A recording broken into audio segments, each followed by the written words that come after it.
All right, let's dive into one of the most powerful, but honestly most overlooked ideas in ecological design.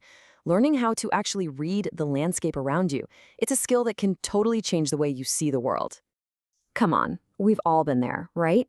You get this amazing idea for a garden or a project, you pour all your energy into it, and then it just fizzles out.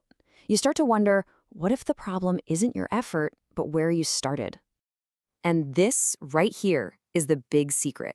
It's the core idea we're going to unpack today. Before you ever think about digging a single hole or doing any hard labor, the real work, the most crucial work, is just watching. It's all about shifting your mindset from trying to force your will on the land to working with it. Bill Mollison, one of the brilliant minds who co-founded permaculture, just nailed it with this quote. This whole philosophy is about using intelligent design, not just brute force. It's about seeing the systems that are already there and figuring out how to use them to create something amazing and resilient.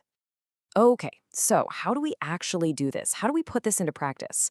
Well, it all starts when you stop looking at your land like a blank canvas and start treating it like a book that has a really, really interesting story to tell.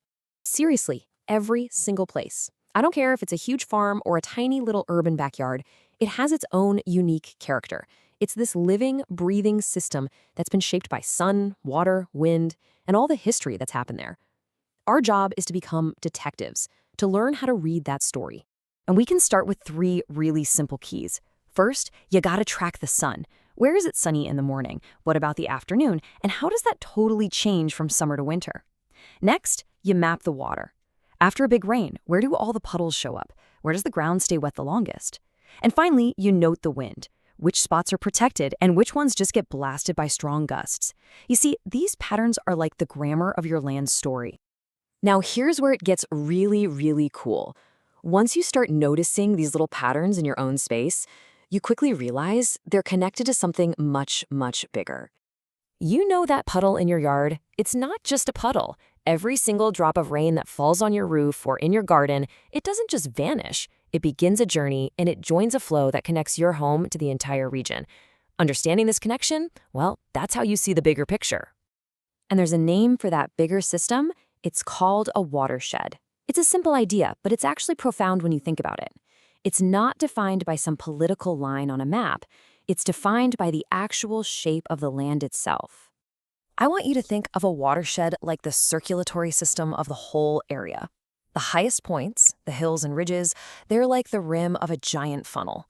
And every little creek and stream is like a vein or an artery, carrying that lifeblood, water, across the whole landscape.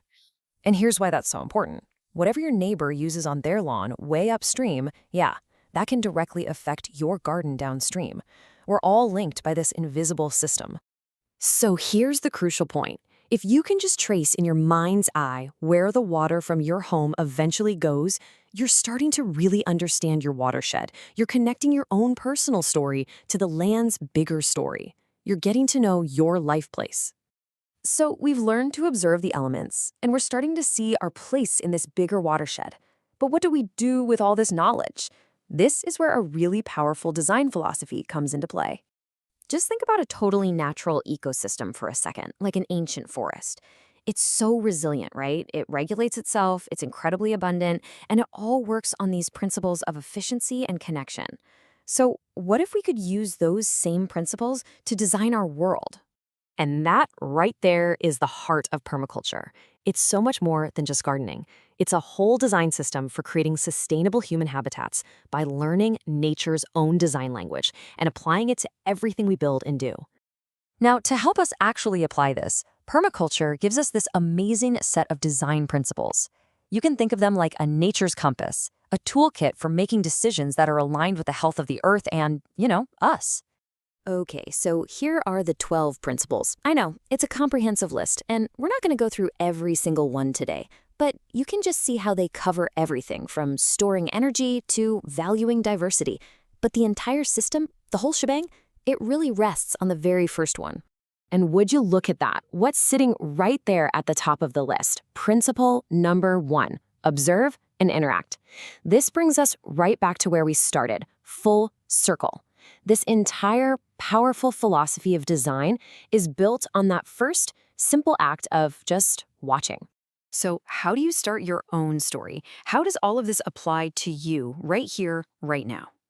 By taking the time to truly see and understand the place you live, you're doing so much more than just planting a better garden. You're building a deep, meaningful connection. You're putting down roots, and you're actually becoming part of your land's story. So I'm going to leave you with this question. The next time it rains or the wind starts blowing, just take a moment, pause, observe. What's one unique pattern you notice? Your journey to reading the landscape can start with that one simple observation.